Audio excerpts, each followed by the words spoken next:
ce report partiel des élections présidentielles, législatives, provinciales et nationales dans le Grand Nord, c'est-à-dire au niveau de Béniville, Béni Territoire, Butembo pour la province du Nord Kivu, mais aussi au niveau de Yumbi, ici dans le Mai-Ndombe, un report justifié en ce qui concerne le Nord Kivu par la CENI, pure de questions purement sanitaires.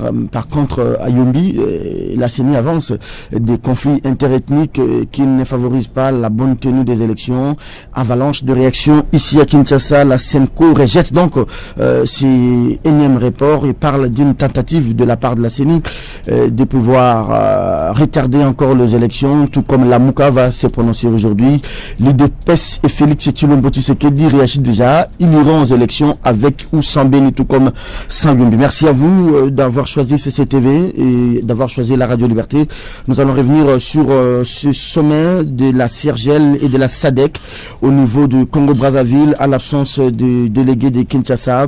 Les chefs d'État de la SADC qui pensent donc que Kinshasa devrait mettre tout en œuvre pour que les élections à venir soient un facteur de paix et de stabilité.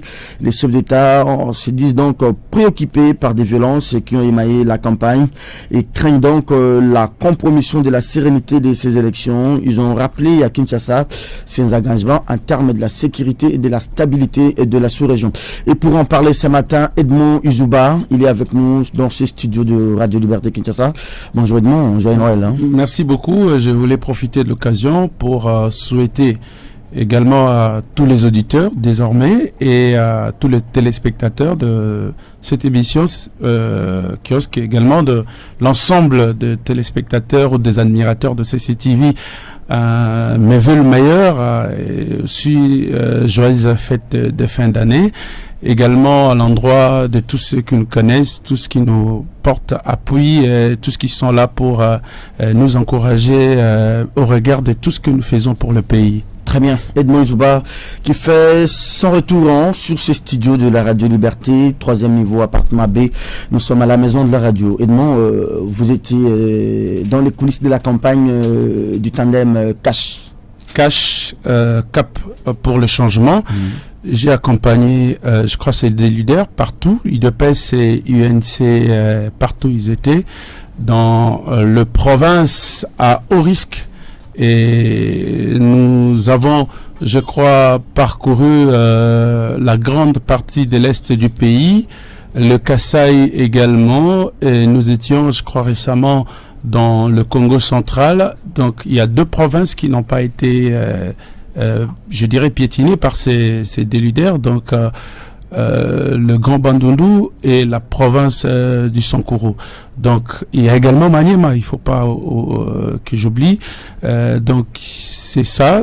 J'ai vu dans quelle souffrance les leaders, parce que vous savez, quand vous avez l'ambition de devenir président de la République, vous devrez a priori battre campagne et affronter les vraies réalités. Et les réalités de la RDC sont énormes, surtout à l'intérieur du pays où les infrastructures, je dirais routières, sont pratiquement catastrophique. Voilà, merci beaucoup. Vous avez également, je voulais terminer parce qu'il y avait pas seulement le route, il y avait même les infrastructures aéroportuaires où vous atterrissez, vous ne savez pas si l'avion va s'arrêter ou continuera. Vous avez même appris récemment un avion militaire a connu un crash, des avions même à des antennes de la CENI. En fait, je voulais rappeler ici que vous étiez dans l'équipe, pas dans l'équipe de campagne, mais dans l'équipe de la presse qui a couvert la campagne du candidat de la coalition Cash. Merci et bienvenue à vous.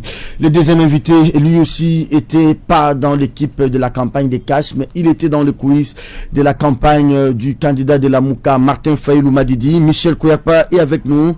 Il est secrétaire de rédaction pour le compte de CCTV. Ici, il est avec nous. Michel, bonjour, joyeux Noël. Bonjour cher Serge et bonjour également à tous les auditeurs et surtout les téléspectateurs de Canal Congo Télévision à travers l'émission Kiosque. Et aussi j'en profite pour souhaiter mes vœux le meilleur à tous les Congolais, particulièrement à ceux de Béni ville, Béni territoire, Butembo et aussi Yumbi. Il faut quand même penser particulièrement à ces gens parce que j'y étais dans ces différentes villes et territoires, et j'ai vécu et compris aussi la douleur de ces peuples qui aspirent au changement. Malheureusement, ces villes ou ces populations sont privées des élections, et ce qui est dommage, on en parlera tout à l'heure. Mais pour moi aussi, c'est l'occasion de pouvoir souhaiter le meilleur à tous les Congolais disséminés à travers le Congo et aussi partout ailleurs dans le monde. Et ceux qui suivent également Canal Congo Télévision, ceux qui suivent également Radio Liberté Kinshasa. Le Congo, vous avez fait la ronde. Il est grand ou il est vaste? Non, le Congo est trop vaste. Le Congo est profond. Le Congo est beau aussi. Et il est important de pouvoir mener ce genre d'excursions à travers les différentes provinces, à travers les différentes villes, les territoires du Congo, et vous rendre compte de cette immensité de richesse congolaise, et surtout de cette richesse aussi en termes de population, et dans leur particularité, dans la spécificité. Et c'est très beau à pouvoir les rencontrer, surtout à pouvoir rencontrer des peuples qui sont prêts à pouvoir s'assumer en des termes clairs, à leur manière. Alors, vous étiez avec Fayulu Martin Madidi, Edmond Ezouba, vous étiez avec Félix Tshilombo Tshisekedi. On attend Eliezer Tamboye, le dessein et c'est l'esprit des morts de la Lukunga qui va arriver. Lui aussi, il a couvert la campagne. Alors, Michel, qu'est-ce qui, à votre avis, a fait que presque les candidats de l'opposition, Fayulu ou encore Félix, puissent d'abord commencer leur campagne à l'est du pays, réputé comme bastion de la Kabylie? Il faut d'abord dire que l'Est, le Grand Nord, comme on dit, regorge en termes d'électorat, plus ou moins une cinquantaine, donc on peut dire 52% d'électorat. Ça, c'est important d'abord pour un candidat de pouvoir déjà miser sur ces nombres importants, en termes de majorité d'ailleurs d'électeurs. Et deuxièmement, c'était important pour, c'est ce qu'il m'a dit, c'était important Fayulu de pouvoir aller d'abord à Béni. C'était d'abord la première étape de sa tournée électorale à Béni. C'était une façon pour lui de compatir aux douleurs, aux violences de ces peuples qui, de fois, plus de 4 ans aujourd'hui, sont massacrés de jour en jour à travers des actes de violence qu'on ne sait pas identifier ou on ne sait pas justifier à ces niveaux-là. Et c'était d'abord compatir et surtout réaffirmer son engagement. Continuer dans le programme La Mouka, de pouvoir dire demain, je suis élu président de la République. C'est le camp Kokolo qui va se déplacer. Et voilà. Et ça, c'est important de pouvoir donner plus de sécurité à ces peuples. Ces peuples le méritent mieux de Donc, le besoin des habitants du Grand Nord, ce n'est pas le pain, ce n'est pas la paix. Non, c'est plutôt la paix. La paix d'abord. Je rappelle que c'est un peuple formidable. Ce sont des gens qui sont entrepreneurs d'abord. C'est pas les gens qui cherchent du travail. D'abord, ils sont entrepreneurs en tant que tels. Et nous avons rencontré certains d'entre eux qui nous ont dit « Nous avons besoin de la paix, rien que la paix. » Et dans cette douleur, dans cette situation de violence récurrente et répétitive d'ailleurs, et injustifiée par la cause justement d'une certaine, comment on dit, une certaine mauvaise gouvernance de la part de la Kabylie, ce sont des gens qui sont prêts à pouvoir s'assumer d'abord en termes d'autoprise en charge. Edmond Ezouba?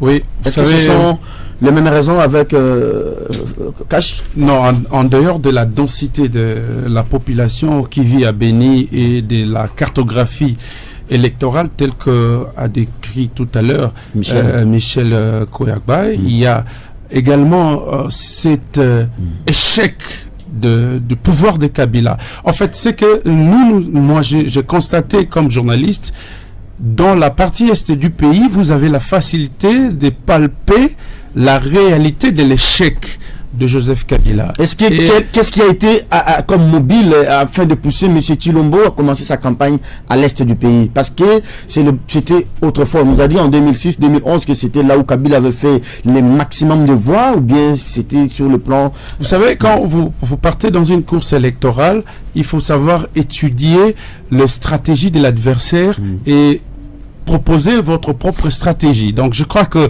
ils ont compris la stratégie de la Kabylie qui ne devrait pas du coup commencer dans la partie est de la République. Alors il fallait aller là où ça pouvait plus faire mal. Alors l'est du pays, c'est le ventre mou du régime. C'est là où le régime n'arrive pas à résoudre. Je peux même remonter jusqu'à la période de l'AFDEL. Alors quand on commence de là pour un acteur politique qui aspire à devenir ou à briguer de postes importants du pays, je crois ça a été une très bonne idée. Alors les habitants de Béni, de Goma, de Bukavu, ils disaient quoi à Fayoulou? Bon, vous n'étiez pas dans l'équipe de Fayoulou, Michel va nous en dire d'abord. Non, je suivais les directs de Michel. Il faut pas nous séparer comme ça. Ça s'est passé comment? Nous sommes des journalistes et surtout que je rappelle ici que je suis rédacteur en chef d'un site d'information. Je relayais les informations de manière objective. Il y avait le bastion effectivement de Mboussa Nyamwisi. Là, il faut le reconnaître. Le Grand Nord, c'est occupé par les DSF Nyamwisi. Il y a même son grand frère qui a bien avant combattu pour dans le domaine politique, mais aussi qui a brigué des postes importants pour rétablir la paix. Donc, les gens ont voulu voir un visage nouveau. Je me disais d'ailleurs, si ça allait être Caméré ou quelqu'un d'autre, ou Jean-Pierre Bemba par exemple, nous ne serons pas en train de vivre la même situation que Félix Tshisekedi et Martin Fayoulou. Le besoin là-bas était en termes d'un homme nouveau. Peu importe sa race. Et je crois que c'est là où la majorité n'a pas assez bien nourri de réflexions. Ils ont misé sur une personnalité déjà assez identifiée et mal, je dirais, identifiée parce que il avait des sanctions qui pesaient sur lui. Il venait à peine d'être ministre de l'Intérieur et Sécurité. Il n'a pas résolu le problème dans l'est du pays et une personne comme ça ne pouvait pas être entendue par cette population. Donc, ils ont misé sur la mauvaise la mauvaise personne. C'est leur malheur, mais sinon quand on descendait sur terrain, on avait plus besoin d'écouter et de voir cette nouvelle personne qu'on a menée pour entendre le message. Alors, donc le message était... Vous entendre parler, et ça, dans le Grand Nord, dans l'Est, Grand Nord, ça devrait se jouer entre Fati et Fayoulou. Ne vous en faites pas, quand vous allez dans le Kivu, Sud Kivu, particulièrement où le candidat Cash a eu à parcourir même le petit village, le grand territoire, vous avez pratiquement la totalité de la province, bien que d'autres n'ont pas été piétinés. Vous avez dans l'est du pays, dans le nord, Kivu, vous avez même vu vous-même, parce que nous avions tendance à faire les directs, vous arrivez à Béni où vous avez 60% de la population qui vous brandissent Martin Fayoulou. Donc, comprenez, vous arrivez à Bunia, c'est le même scénario. Donc, l'est du pays devrait être partagé. Si je peux m'amuser à dire toutes les parties jadis occupées par la majorité présidentielle à Pampa, aujourd'hui Fayoulou les a récupérés et les a battus en brèche. L'Est vient de tomber. L'Est, je dirais le Grand Nord. Et vous avez le Kivu qui est pratiquement avec Cash. avec Cash, et vous avez pratiquement qui... Et puis quand, je vous dis, les réalités sur terrain étaient telles que on brandissait, s'il vous plaît, je vais terminer, on brandissait deux candidats. Nulle part où on nous montrait même une affiche de Chadari. Pourtant, il était partout dans la ville, mais vous arrivez à voir une population qui n'avait pas de moyens, qui photocopiait, je vous dis, des affiches des candidats, de leurs candidats, ils les photocopiaient en noir et blanc pour le brandir. Voilà. Oui. Je ne sais pas si Michel doit solliciter la parole.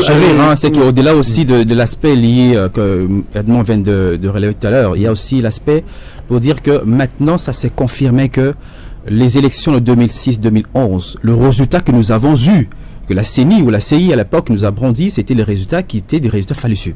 Fallacieux en termes clairs, de faux. Parce que seulement aujourd'hui, il a démontré que l'Est du Congo, le Grand Nord d'ailleurs, n'a pas été ou n'est pas pour la majorité ou la Kabylie. Et ça, c'est clair à ces niveaux-là.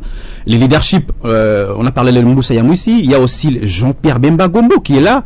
Je parle de Béni principalement, Bénéville, Bel Territoire, où vous avez toute une entreprise d'ailleurs de son père à l'époque, papa le fait Jeannot Bemba, qui fonctionne jusqu'à présent, qui est même protégé par la population béni, chose que la Kabylie ou même le Kabila n'a pas su le faire à ces niveaux-là. Donc, au-delà de tout, on peut dire que n'est pas seulement le Grand Nord, ou le Grand Nord et le Sud d'ailleurs ne sont pas tombés dans le maître de l'opposition, mais ce sont les territoires véritablement qui sont toujours acquis à l'opposition. Malheureusement, le résultat électoral ne le donne pas l'occasion. Mais nous espérons que maintenant, et ils ont compris peut-être, c'est là aussi la stratégie, et que du coup, on n'a pas compris pourquoi on doit avoir ce simple plébiscite de ces différents candidats. Et aussi, je rappelle aussi pour Martin Fayulu principalement, c'était un défi. Lui qui était de l'Ouest devait aussi avoir une certaine confirmation dans l'Est, qui justement, on semble dire dans l'opinion internationale que bah, écoutez, l'Est est totalement dans le main de la Kabylie et que finalement, on ne peut pas avoir ou adopter par exemple un candidat de l'Ouest. Eliezer Tamboué, que je n'appellerai plus jamais Eliezer Tamboué à partir de désormais jusqu'à dorénavant. 209 Lukunga, esprit des morts. 207 esprit des morts. Bonjour, bienvenue, joyeux Noël. Bonjour Serge. Un peu en retard, hein? Ouais, vous comprenez, excusez-moi. Allez, messieurs 209, vous avez été 207. dans 207, excusez-moi, 207, je répète, 207 esprits de mort, le Congo. Vous avez été, je n'appelle pas à voter pour vous, hein, parce que la campagne a pris fin, nous devons rester légalistes. 207 esprits de mort, le Congo. Vous avez été dans les coulisses de la campagne de messieurs Fachi avec les tandems Cash. Aujourd'hui, s'il vous a été demandé de nous faire la petite restitution, comment vous avez vécu ces déplacements dans l'Est de la République, plus particulièrement. Est-ce que vous avez eu le temps de parler avec nos frères du Nord et Sud Kivu? Quelles sont leurs attentes par rapport à ces élections? Et comment, et je ne sais pas si vous avez eu le temps de parler avec Vital ou de parler avec Fayulu, non, pas Fayulu, Félix. Quels ont été les mobiles de leur déplacement d'abord à l'Est de la République et non pas à l'Ouest? Merci beaucoup Serge, vous venez de le dire que la campagne est terminée, je ne sais pas qui a terminé la campagne finalement parce que la loi dit on ne doit pas se battre pour une chose et son contraire, nous sommes des légalistes. La loi dit que la campagne électorale se fait pendant 30 jours. La même loi aussi dit que la campagne s'arrête 2 jours avant l'organisation des scrutins. Maintenant on se pose la question de savoir quelle est cette campagne-là qui s'est terminée. Est-ce que c'est la campagne qui prévoit 30 jours ou c'est celle qui demande à ce que la campagne puisse s'arrêter 48 heures avant l'organisation des scrutins? On se pose la question. Peut-être à la Cour constitutionnelle de nous répondre à la question. Allez, vous avez été là-bas. Qu'est-ce qui a été à la base du déplacement du Cash à l'Est? Est-ce qu'ils ont été bien accueillis? Très bien accueillis. Edmond l'a dit. On est avec lui. Je ne sais pas s'il fallait que je revienne sur ça. Il fallait peut-être me poser la question sur les Kasaï. Parce que je suis en train de me poser la question à part ce que Michel a dit. Et Edmond a dit, vous constaterez ces derniers temps que tout le chanteur d'IFCC fuit le débat parce que là, on se retrouve avec presque les mêmes opinions. On attendait tous les listes d'FCC pour qu'ils viennent nous en parler. Je me pose une seule question, Serge Kabongo. Que l'FCC nous dise quelle est la province, une seule province que l'FCC maîtrise. Une seule. Même pas le Maniema? Je n'en connais pas. Je fais presque tous les pays pendant cette période de la campagne électorale. Edmond a parlé de l'Est. Il a parlé du Nord et Sud Kivu. Je viens maintenant Nous avons été, au Kasaï. Je vais au Kasaï, voilà. J'étais au Kasaï. Au Kasaï, en ce moment, Serge Kabongo, on te voit en polo Chadari, en polo PPRD, on le déchire. Même si vous condamnez l'acte. Que ce soit femme ou homme. On ne peut pas. Ceux qui importent ne portent pas les chemises, les polos parce qu'ils aiment Chadari, ils aiment le FCC. Ils importent parce qu'ils n'ont pas de quoi se vêtir. Généralement, on prend quelque chose, c'est comme vous voyez les gens porter les polos de la campagne électorale de l'Angola, par exemple, les polos du Congo-Brazzaville. Les gens portent comme ça. Mais là-bas, on ne supporte pas. Parce que avant que Félix Antoine Tshilombo Tshisekedi n'aille au Kasaï, il y a eu Chadari était là. Il n'a plus là-bas. On a militarisé la ville de Mbujimaï. Mais Ngoïka Sanji a vu ce qu'il n'a jamais vu dans sa vie. Jamais. Le peuple qui descend sur le tarmac pour accueillir l'avion, dit jamais vu. Je suis descendu à Chiling, j'étais à Katanda, j'étais à Kabinda, j'étais à Tchofa. Vous allez trouver, là c'est Fayoulou. Vous n'avez pas été à Tchikapa? Je n'ai pas été à Tchikapa. Là c'est Fayoulou. Et je me suis même posé la question de savoir comment ces photos sont arrivées jusque-là. La photo de M. Fayoulou en chemise blanche, tout et tout. Comment cette photo-là est arrivée là? Et c'est tout le monde qui parle Fayoulou. Fayoulou, Fayoulou, Fayoulou, Fayoulou. Je me pose une seule question. Et nous allons voir ce qui va se passer ce dimanche. Parce que l'FCC ne maîtrise aucune province. Je n'en connais pas. En ce qui concerne l'Est du pays, moi j'ai été à l'Est du pays en 2010, au mois d'août, si je ne m'abuse pas, avec les chefs de l'État. Le jour qu'ils lançaient les travaux d'asphaltage de la nationale numéro 4, nous sommes là à Butembo. J'ai vu le peuple de Butembo qui nous boudait. Je suis allé mener les enquêtes. Pourquoi on disait non, ce monsieur-là nous avait promis. Il nous a promis ça, il nous a promis ça. Il n'a pas réalisé. Aujourd'hui, nous voyons la révolution de la modernité, je ne sais pas, les 5 chantiers, que nous voyons qu'à Kinshasa. J'ai dit, mais même à Kinshasa, là, il y a à boire et à manger. Il y a à boire et à manger, il n'y a rien. Maintenant, à ce stade où nous sommes, si vous voyez que nous allons de report en report, c'est parce qu'on se demande par quel miracle Shadari peut gagner, peut être même 3e. Bon, il peut être 3e parce que sur les 21 candidats, il n'y a que 3 qui battent campagne. S'il y en avait peut-être 5 qui battaient campagne. Mais je me demande si Shadari peut battre Shekomba. Je me pose la question. Bien que si Shekomba avait les mêmes moyens de... Non, en ce moment même, parce que Shekomba là est entré dans la tête des Congolais compte tenu de son expertise par rapport à la machine à voter. Merci beaucoup, Eliezer Tamboué, que j'appelle 207 Lukunga, esprit de mort. Merci. Bienvenue à auditeurs de la Radio Liberté. Si vous venez de nous rejoindre, nous sommes la Ralique, 3e niveau, appartement B, maison de la radio, sur l'avenue du Port numéro 6. Alors, justement, c'est un pays par rapport à tout ce que vous avez vécu, Eliezer, au niveau du Kasaï, tout comme au niveau même de l'Est, et de Moïse-Ouba également. Michel Koyapa, vous êtes des témoins, vous avez vécu tout ce que vous avez vécu à l'Est, au centre et à l'Ouest avec ces différents candidats. Mais c'est bien dommage que là où Shadari n'est pas arrivé, par exemple, dans les Grands Nord, par exemple à Beni, Beniville, Beni Territoire, vous avez Butembo. Là où il n'est pas arrivé, là où les opposants ont été bien reçus, et là où le peuple est meurtri pendant 4 ans aujourd'hui, c'est bien dommage. C'est là où la CENI vous dit qu'elle ne va pas organiser les élections. Qui prend la main? Moi, je prends la main. Okay. Il ne s'agit pas seulement de là où il a, même là où il est arrivé. On a présenté ici à la télévision des plans et ainsi de suite des Shadari dans d'autres coins de la République. Mais il y avait des journalistes qui étaient avec Shadari, qui nous disaient la véritable source de ce plan, c'était l'argent. On distribuait de l'argent à flot, comme à Bukavu, comme au Kasaï. D'ailleurs, c'était vide. À Kisangani, c'était public. D'ailleurs, on a distribué de l'argent devant les gens comme ça. Et donc, les gens ont pris quand même le temps de les filmer. Qu'est-ce qui se passe dans l'Est du pays, là où on préfère carrément ignorer les élections, on peut dire ça comme ça. En fait, Nanga avait fait ses calculs pour faire sortir Shadari. En fait, il n'avait pas... Oui, c'était ça, la réalité.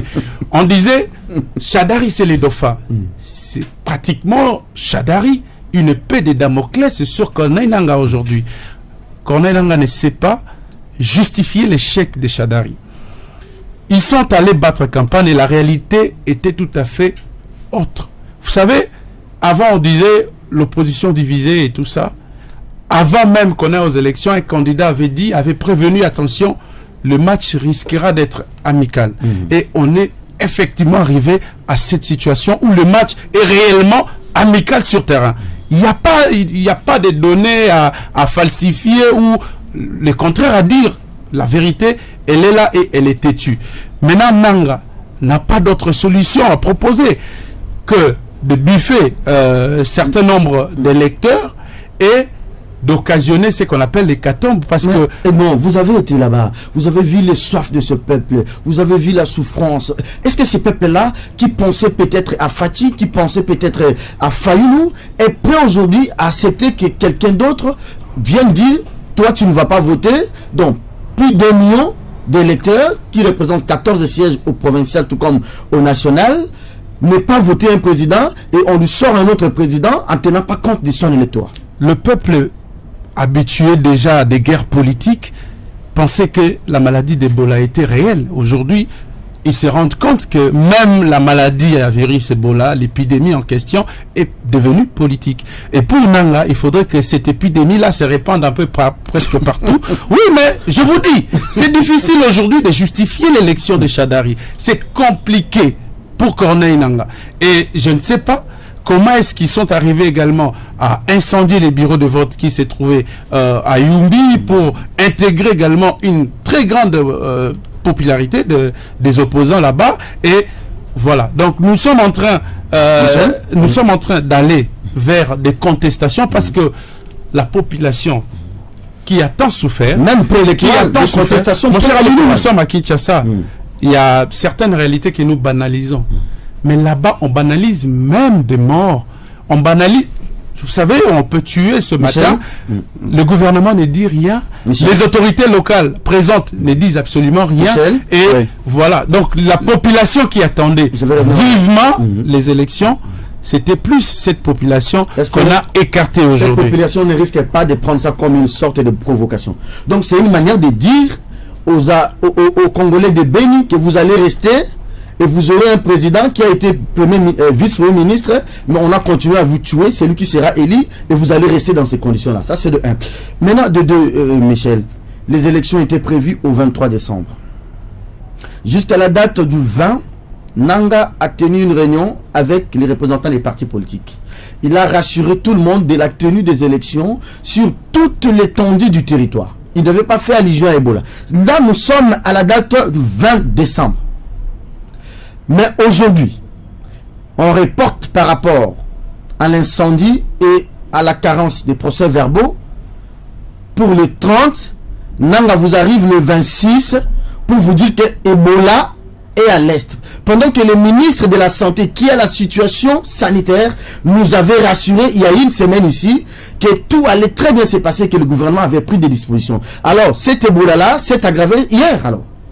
Il y aura encore d'autres raisons que Nanga va avancer pour justement postposer les élections. Ce n'est pas seulement à Béni Boutembo, mais c'est que je dois rassurer à Nanga. Ça, c'est, je veux le dire, parce que nous avons rencontré ces peuples-là. Nous avons été à Béni, là où on dit que c'est l'épicentre de l'Ebola. Nous avons été à Béni vers 16h. C'est très fort de vous toucher aussi, parce que... Non, mais justement, c'est ce que je dis. On dit, j'ai été à Béni, on a passé une nuit à Béni avec ces populations. On a tenu le meeting, la marée humaine, de l'aéroport de Béni, de l'aérodrome, bien sûr, jusqu'à la place commerciale de Mboussaïamouissi, où on a tenu le meeting, jusqu'à 20h. En tout cas, c'était une marée humaine que tout le monde a vue. Moi, je suis revenu à Kinshasa. Donc, ça bat même en brèche. Et voilà. Donc, l'argument d'Ebola, il faut l'écarter d'ailleurs. Ce n'est pas une raison à ces niveaux-là pour. Alors là, l'opposition n'est pas amputée de sa base de Béni Boutembo. Non, ce qui est vrai. Je rassure. Plus d'un million de rassurer.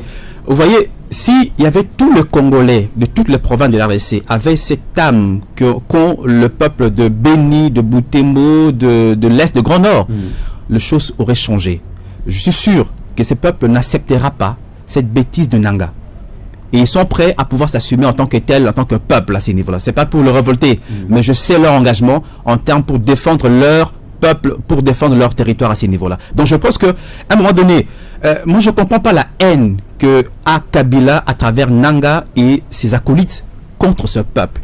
Vous imaginez de gens qui sont massacrés pendant plus de 4 ans. Des gens qu'on a imposé même la maladie à virus Ebola.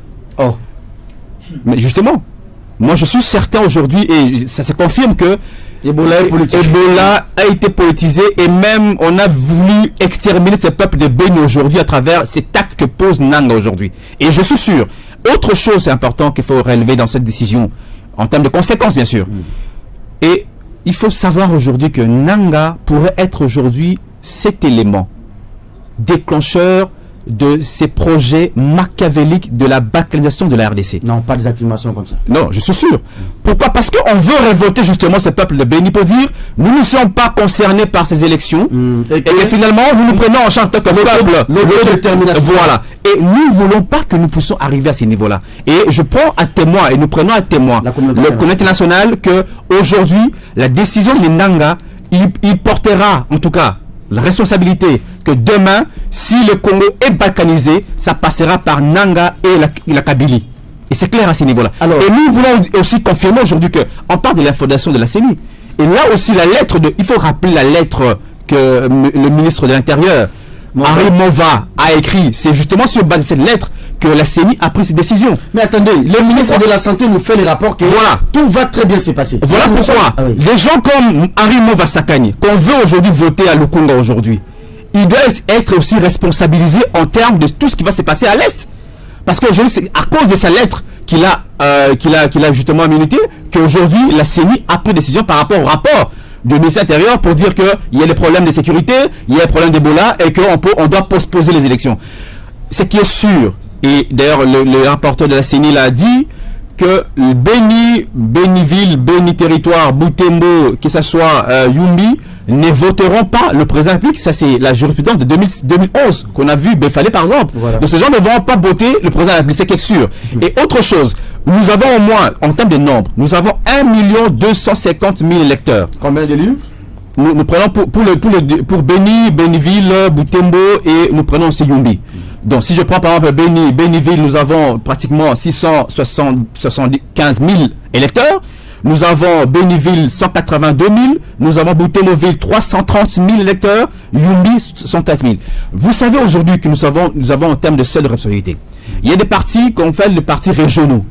Donc on peut avoir un parti politique qui pouvait avoir le seul de responsabilité de 400 000 à travers ces différentes villes de Butembo et de Béni. Simplement. Donc vous allez écarter des partis politiques qui sont censés avoir leur seule responsabilité par exemple et être élus et que par rapport à une décision des lourdes conséquences à ces niveaux. Et moi j'estime que si nous sommes clairs à ces niveaux-là et même les partis politiques tant de l'opposition que de la majorité, nous devons en tout cas prendre les choses en main et pour dire que pour paraphraser Michel, je voulais prendre une seconde juste pour le compléter. C'est vraiment grave. Vous savez, Serge Kabongo, les gens ont battu campagne dans cette situation-là et ont passé 5 jours à Béni. Les gens ont vécu. Donc, la CENI qui n'a pas été sur place ne peut pas aujourd'hui se prévaloir être maître de la situation. Non, la population qui y vit chaque jour, qui y demeure, estime que on peut aller aux élections, même certains candidats. Vous avez 5 minutes. Est-ce que parmi les raisons qui ont fait que Chadari n'arrive pas dans les grands Bénis, c'est à cause de la maladie d'Ebola? Peut-être. Parce qu'on dit que l'air est grave. C'est des décisions très graves pour l'avenir du pays. Il y a eu la campagne électorale. La CENI n'a pas interdit aux candidats d'aller battre campagne. Il y a eu l'enrôlement. La CENI n'a pas interdit aux gens d'aller se faire enrôler. Il y a des messes, il y a des matchs de football. Est-ce que c'est simplement à cause des élections, là où on n'aura que 600 électeurs dans un bureau, que cette épidémie va encore se répandre aussi l'ensemble de la ville? Et comment vous voyez maintenant les calculs en termes de seuil de représentativité? Je prends les partis comme les RCD-KML de Moussa Yamouss, qui a son bastion dans cette partie de la République. Avec l'unique grand nom, il peut avoir 400 000, il atteindre les seuils nationaux. Pour les députés provinciaux. Donc, nous aurons un président provisoirement et partiellement élu en attendant le mois de mars. Comment vous entrevoyez la suite? L'air est grave. Merci Serge Kabongo. Mais il y a un truc, il y a quelques précisions qu'il faut donner parce que nous devons faire une lecture objective et claire qui va permettre à nos téléspectateurs de bien appréhender la gravité de la situation. Les auditeurs surtout. Oui. Voilà, la première deux choses que j'ai dit. D'abord, ce que nous avons vu comme division, l'éclatement de l'opposition, c'est une division constructive. Ah bon? Parce qu'elle a créé l'émulation. Aujourd'hui, les jeux se jouent entre Fayoulou et Fati. Entre les deux. Les candidats du FCC n'existaient pas. Si cette opposition-là allait dans l'unité qu'on attendait avant, on n'arriverait pas à ces stades. Maintenant, là, il y a la politique d'encerclement. Fayoulou Kamata Yekuna, Gana Zozo Ayebo. Donc, voilà. Nous allons les encercler comme ça. Et c'est cette division-là que j'ai salué en ce jour. Mais comme ils veulent déjà étendre à se réunir, maintenant on aura la victoire certaine. Je vais parler d'un truc. Michel a essayé de toucher ça. Mais il y a une situation si grave, j'ai toujours dit, que la menace qui pèse sur la République est plus vaste que nos intérêts. Après avoir affaibli les Baounda Massissi, il y a le peuple nandais qui continue à résister. Et c'est ce peuple-là, on a tué, on a massacré, on a tout fait. On veut lui priver les droits de vote. Ce peuple-là, non, ce n'est pas seulement priver les droits de vote. Ce peuple-là qu'on a trouvé qu'on ne l'a pas affaibli, finalement, on va amener une maladie qu'on va mettre là. Et c'est la version qui se trouve là-bas. Et aujourd'hui, qu'est-ce qu'on dit? Bon, on doit les exclure aux élections. Comme ça, on n'aura pas le député de ce coin. On n'aura pas les députés nandais, ni au niveau des élections provinciales.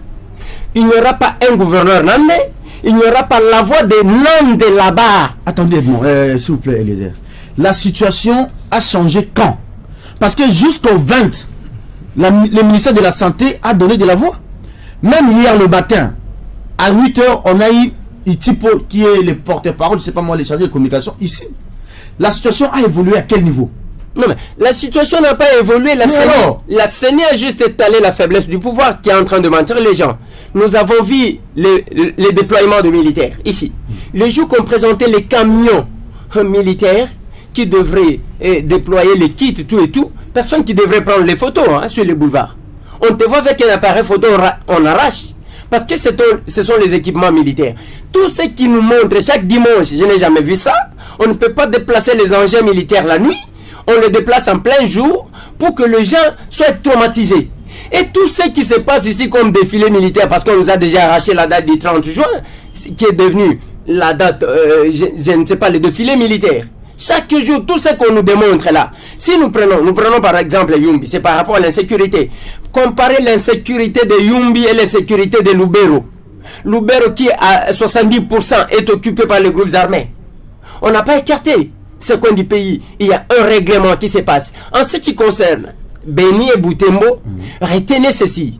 C'est le plan de balkanisation qui est mis en marche. Est-ce que on veut écarter totalement les Nandais et ces Nandais-là qui résistent jusqu'à ce jour parce que ni t'étais ce peuple-là, le pays serait déjà balkanisé. On veut les écarter. Pourquoi? Parce qu'on a vu Fayoul qui est descendu. Alors, il est accueilli avec la bénédiction de Mboussa Nyamouissi, certainement parce que c'est son fief. Il est accueilli en chef, en roi là-bas, et qu'on a trouvé que le candidat FCC n'osera même pas. Alors j'ai une question. Il ne va pas y arriver. Vous gardez encore, vous avez la parole. Je vous pose une question. Michel et Edmond, vous pouvez noter. Il nous reste 10 minutes de la fin de l'émission.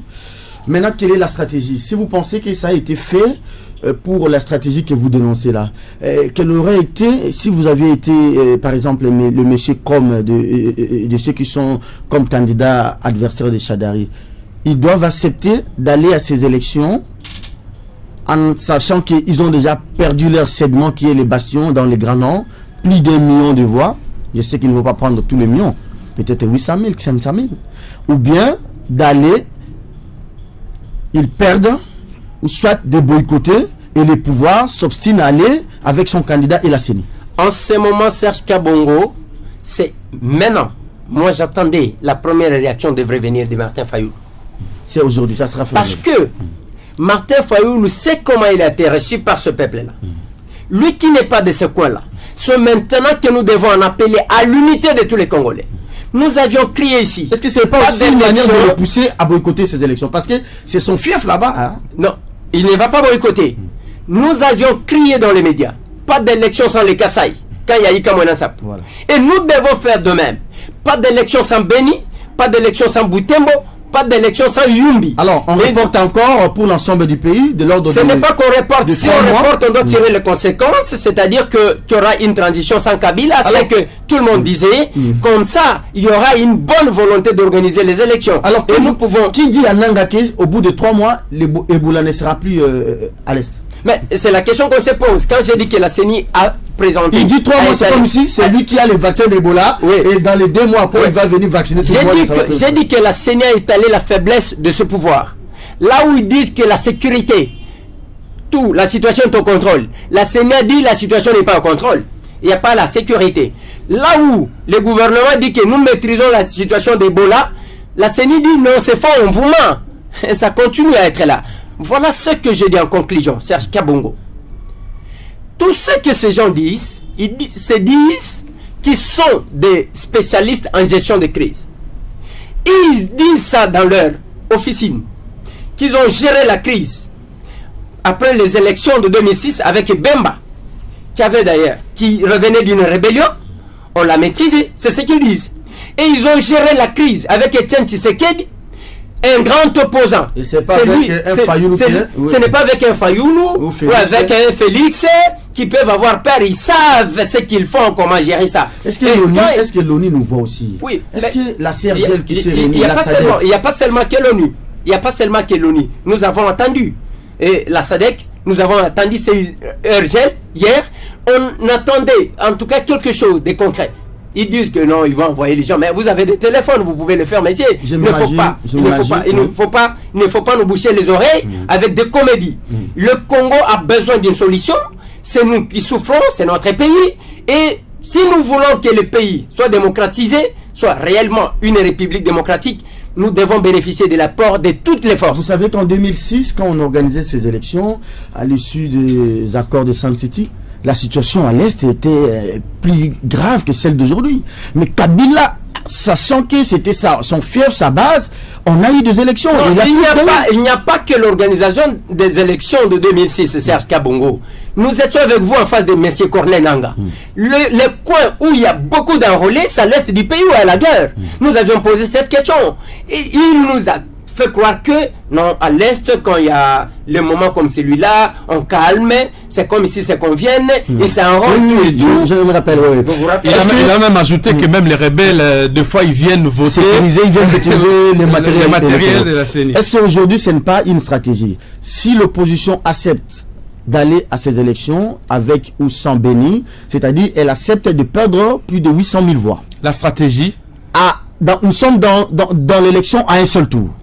De deux, si l'opposition ne sait pas aller, elle boycotte. Et si elle boycotte, la CENI et Chadari s'obstinent à aller et Chadari gagne. Il y aura une crise post-électorale qu'ils vont gérer comme le confrère a dit tout à l'heure. Une collision dangereuse que Corneille Nangaa est en train de chercher. Vous savez, la CENI travaille conjointement avec la majorité présidentielle. Ils ont pratiquement les stratégies conjointes. Je dirais même mixtes. La majorité comprend ces reports partiels. Hein? Oui, très bien. Mais c'est venu. Sans surprise. C'est venu d'elle. C'est venu du FCC. Donc, ils partagent le même stratégie. Vous savez, avant, leur projet était la division de l'opposition. Nous sommes arrivés aux élections, gloire à Dieu, l'opposition s'était mise en deux blocs, pas en plusieurs blocs, parce que l'opposition est plurielle, mais en deux blocs. C'était quand même des blocs consistants. Mais ils avaient un peu d'espoir, parce que dans les deux candidats de l'opposition, il y avait un qui n'acceptait pas la machine à voter. Mais curieusement, Fayoulou accepte maintenant la machine à voter. Ça change la donne. Parce que là, on l'appelle maintenant à voter. Il n'y a plus assez de machines. Il n'y a plus assez de machines. Le nombre de bureaux. Mais comment Fayoulou accepte la machine à voter?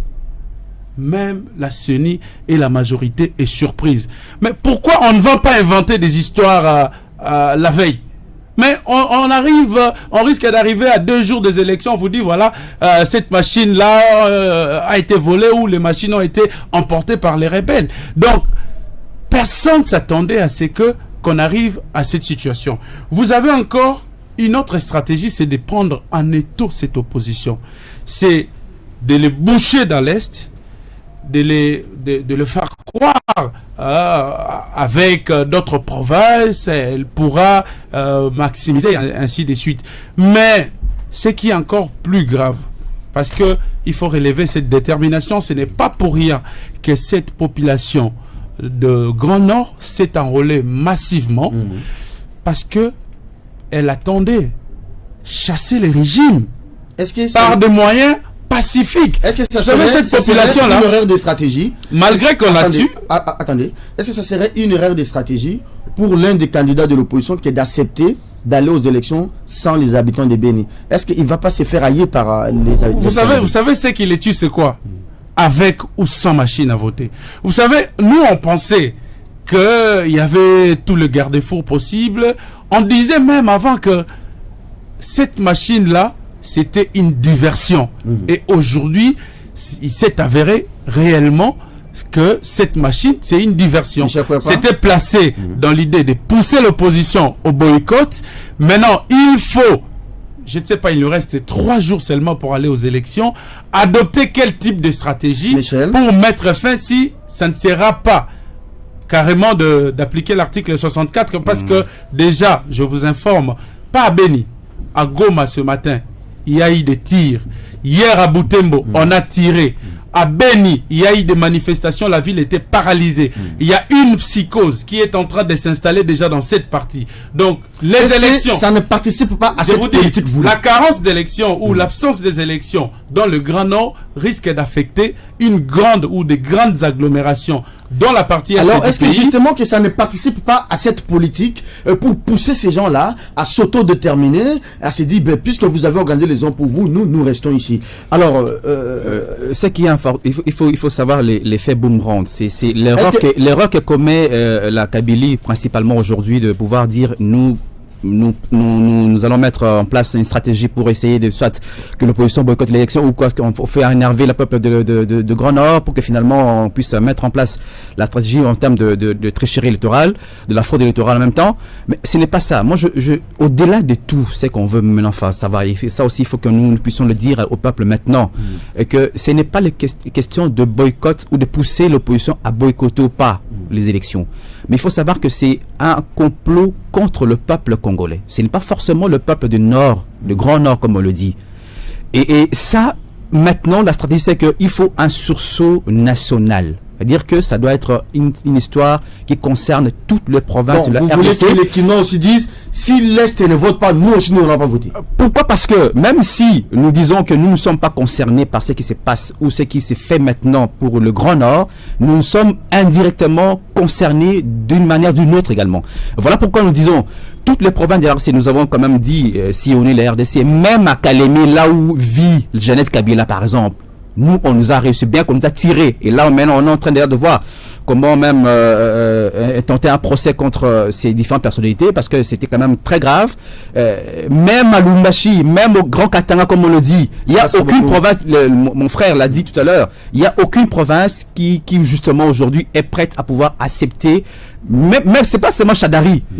Le nom Kabila, tout le régime Kabila est vomi par le peuple congolais. Alors, et maintenant, ce qui se passe maintenant au Grand Nord, je vais chuter par rapport à là, ça doit concerner, c'est pas le problème de Fayoulou seul, ce n'est pas un problème de Fachi ou de Vital Kamere, mais c'est un problème qui concerne le Congo pour dire que un complot contre le peuple congolais est en train de peaufiner par la Kabylie à travers Nanga. Merci beaucoup, madame, monsieur. L'émission d'aujourd'hui est terminée. N'a pas son mal bas. 30 secondes, et puis et les airs à Souksanango. Ah, Wasiko, puis Sango. Boy, les Camboyo. Pour mieux vous résoudre un Wasiko. Qu'est-ce que là? Sango, boy. Mindele, comment on a biso. Makambo nyonso ko salma bako enregistrement o bolanda o bakinois boko yo comme ba documentaire que ba journaliste ba lobaka makambo bien avant. Michel, 30 secondes. Aussi c'est la biso émission.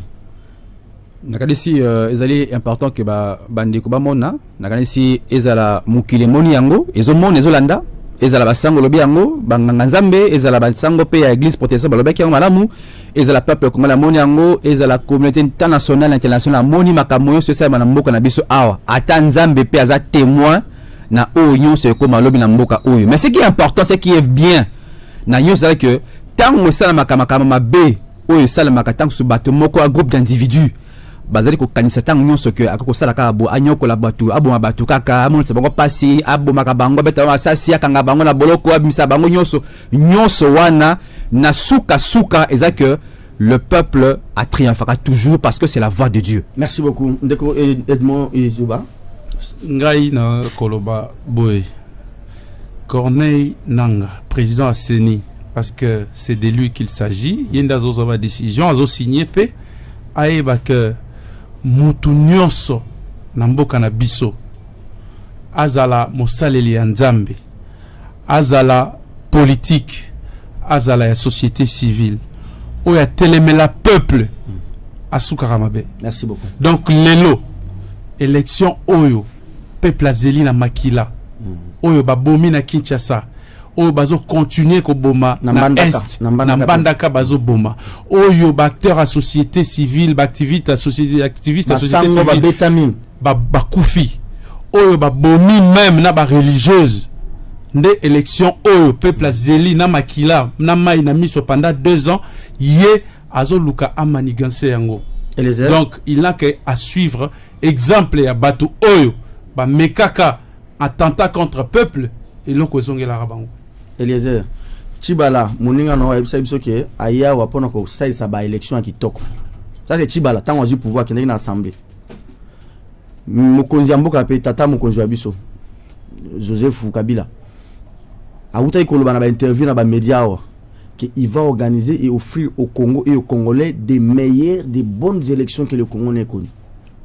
Sikoyo, vraiment. Ba bonne et meilleure élection. Yango na benye ya te Butembo za la te. Serge, na ebité soki makambo Chibala ozotu nanga ozotu nelanga yango nini parce que na mona ki documentaire moko ezaki koleka lobi sami badi banga tiango na ba télévision tous ces ministres wana oyo ba traître nyonso oyo bazolo bake ba pesa ka mukumba ya organiser maponomi na sami badi banga lelo to na Chibala ce que ozotala malamu le plus faible ya premier ministre na biso nyonso eza tata wana ozomona kana za kuna te akoya okangisanga lokola Peter Tiani nazonga awa papa nanga nazolo bana ba congolais boyo kanga babundisi biso mutu alala te kolongola Beni kolongola Butembo kolongola Yumbi ezana raison mususu te ezana ba plan mususu na sima awa na kisasa atobelela batu toloba ke élection ko salema te soki kasa ya zate tango akamwe na sapu c'est maintenant que bande kona biso wana ba sentir ke na kisasa tozaka na bande kona biso parce que baza pembeni ya Rwanda bomaka bango soki baye awa lokola mutu alobaka Swahili ayebaka lingala te dès qu'alobi lingala kotengama botaxe ye rwandais bokomise rwandais bazalaka frustré. En ce moment que je vous parle bande konangai to simba na maboko pona ko sauver makambo ya Ebola wana bazolo bezalo kuta yo uti kuna campagne to uti kuna Ebola mwa on a mangé même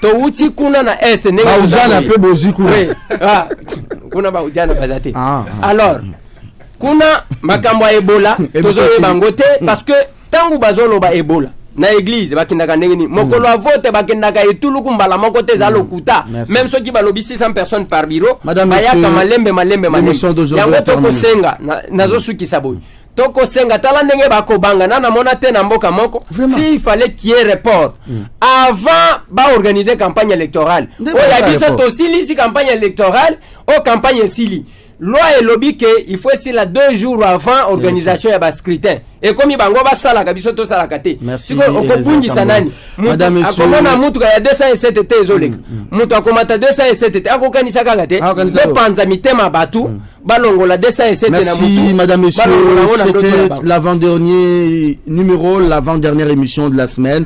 Demain je ne sais pas ce que la rédaction va pouvoir préparer pour nous. Merci à toute l'équipe, Alain Kabongo, Moro Njambe, Romain Makonda, Doudou Montiri, mon ami de Lukunga, mais tout comme Onésime Tsingani qui était à la prise de son. L'émission d'aujourd'hui est terminée. Je la termine avec cette phrase. Je regarde cette caméra pour m'adresser à Corneille Nangra. Corneille, regarde bien mes 2 yeux. Ils sont rougis. Tout celui qui prépare le complot contre le Congo, contre le peuple congolais, cela risque de se retourner très mal contre lui et toute sa génération. 9h30 demain, avec même plaisir. Au revoir.